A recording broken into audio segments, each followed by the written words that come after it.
მოგესალმებით, მეორე მარიკო და დღეს მინდა ვისაუბრო საქართველოში რომ დაედგა თან გადაიღოთ, როგორი იქნებოდა. როგორც იცით, საქართველოში არაერთხელ დაუდგამთ სპექტაკლები, რომლებიც არის გადმოქართულებული, არაერთხელ გადავიღეთ ფილმები ან სერიალები, რომლებიც მოარგეს საქართველოს. თუმცა ჩემი აზრით ყველაზე საინტერესო, მე პირადად რაც მახსოვს ჩემი ბავშვობიდან, ყველაზე საინტერესო ეს იყო მუსიკის ანგები, რომელიც დადგა დავით დოიაშვილმა 2009-2010 წლებში და ვფიქრობ, რომ ეს იყო საოცარი და გენიალური გადმოქართულება. მიუხედავად იმისა, რომ ისტორია ნამდვილად არ შეცვლილა და ვფიქრობ, რომ ასევე გენიალური არტისტები თამაშობდნენ მთავარ როლში, რეზო ჩხიკვიშვილი და ნატო მეტონიძე, რომელიც დადგა მუსკომედიის თეატრში, ვფიქრობ, რომ ეს იყო საოცარი. მე არ ვიცი რა მოხდება პოლიტიკურად, მე არ ვიცი რა დაემართება ამ თეატრს და ძალიან დიდი იმედი მაქვს, რომ ახალი თეატრი აღდგება და დოით თავისად კლას იქნება. თუმცა ამ წუთას მინდა განვიხილო ის ასე ვთქვათ მიუზიკლი, რომელიც მინდა რომ გადმოქართულოს საქართველოს.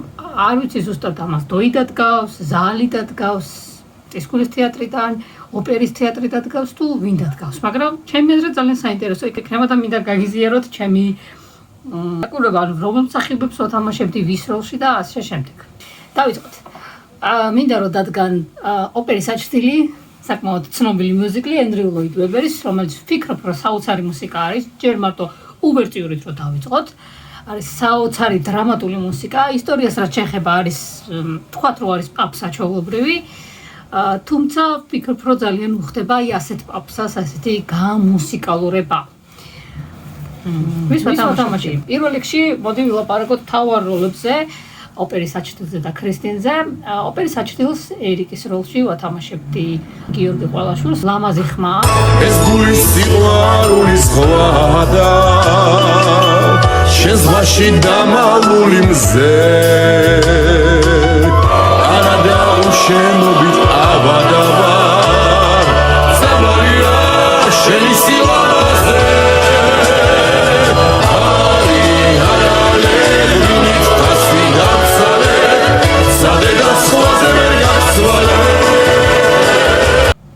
ვფიქრობ, რომ უფრო მოიხდეს ის აქამდეც მინახავს სხვათა შორის მუსიკის ანგებში კაპიტანი ვონ ტრაპის როლში და ვფიქრობ, რომ საოცრად თამაშობს.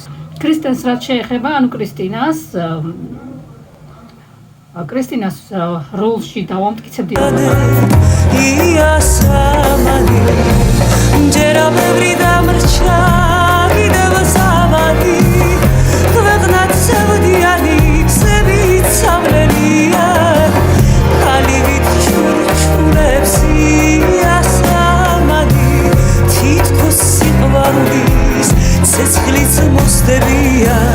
როგორც ფიზიკურად, ისე ვოკალურად.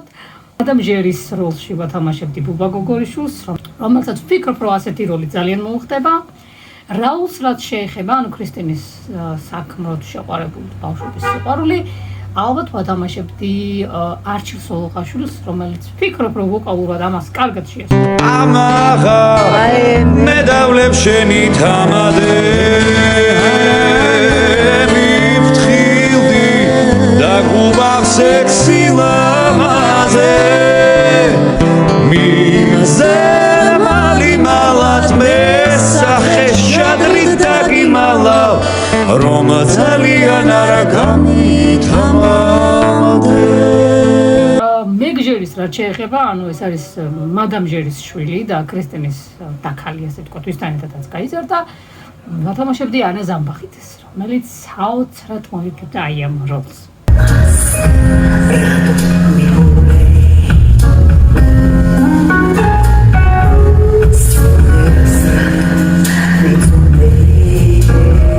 კარლოტას როლში ვათამაშებდი სალომე ყეფიანს, რომელიც ვფიქრობ, რომ საკმაოდ კარგად მოირგებდა ამ როლს.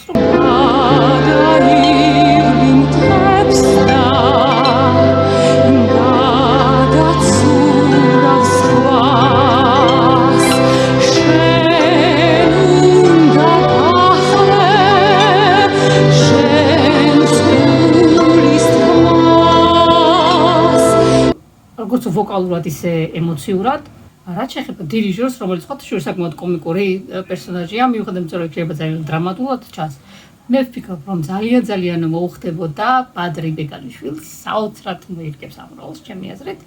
ტორი კარო თავარი ქორეოგრაფი იქნება, ვინმე სხვა გეპარება ეჭვი. იმედი მაქვს არა. ვინც არისით ოპერის საჭილის ისტორია, რეალურად ეს არის წიგნი, რომანი, რომლის მიხედვით დაწერა ეს მიუზიკლი. ისტორია ასეთია. ერიკი ქვია რეალურად ბიჭს, უბრალოდ კაცს, იმიტომ რომ რეალურ ისტორიაში ქრისტინა არის 18 წლის გოგო და ოპერის საჭრელი არის 50 წლის კაცი. დიახ. რომელსაც შეუყვარდება ეს გოგონა, რომელსაც დაუსწრებლად ასწავლის მუსიკას, სიმართლე გითხრათ ახლა როგორ ასწავლის დაუსწრებლად ცოტა მე არ მესმის. იმიტომ რომ ეს ოპერის საჭრელი არ ჩანს მანამდე, სანამ ეს კრისტენი პრიმადონა არ გახდება, როგორც გითხარით, მე ეს კარლოტა მიდის ოპერიდან, უბრალოდ უწევს რომ წავიდეს, იმიტომ რომ ზოაწუხებს ეს ოპერის საჭრელი გენაცვალე და წავა ეს კარლოტა.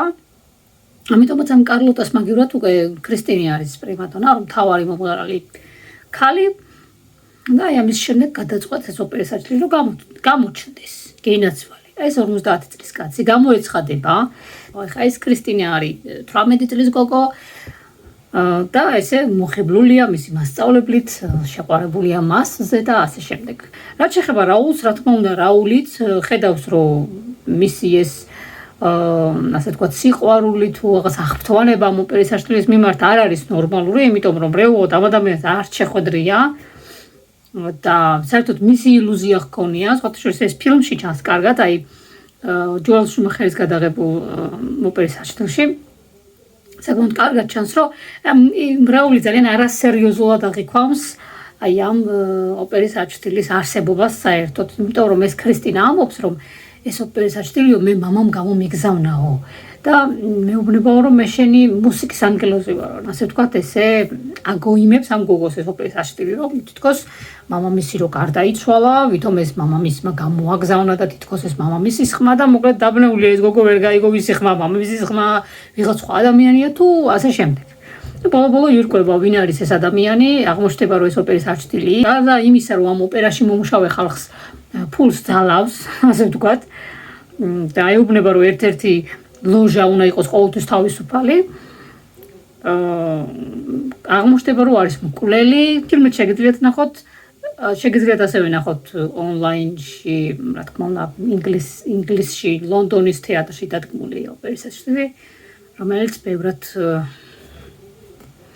აი მე ხალხნო მაგას მომასწრო მე ნეტავდესმე ჩამოვიდნენ თბილისში და აი ლაივში ვნახო იცით რა გავგზავნოთ კიდევ ორი პერსონაჟი გვყავს სახელები არ მახსოვს მე მგონი ანდრეი ქვია და ფილმერი ესენი არიან მცირე ბიზნესმენები არიან რომლებმაც ნუ რაღაცეებით გაითქოს სახელი ამ ორ პერსონაჟს ალბათ ვათამაშებდი ალბათ გოგა მოძმანაშვილს და ტატო ჩახუნაშვილს რომელიც ვფიქრობ რომ საინტერესო იქნებოდა. ვფიქრობ, რომ ეს ორი კარგად მოიხდეს ამ როლებს. რაც შეეხება პიანჯის, პიანჯი არის ისიც თეატრის ერთ-ერთი მთავარი მსახიობია, რომელიც არის მე მგონი კარლოტას საყვარელი. აი აქ ვათამაშებდი, მას რა ქვია, ალეკო ბეგალიშვილს, ვფიქრობ, რომ ეს როლი ძალიან მოუხდებოდა.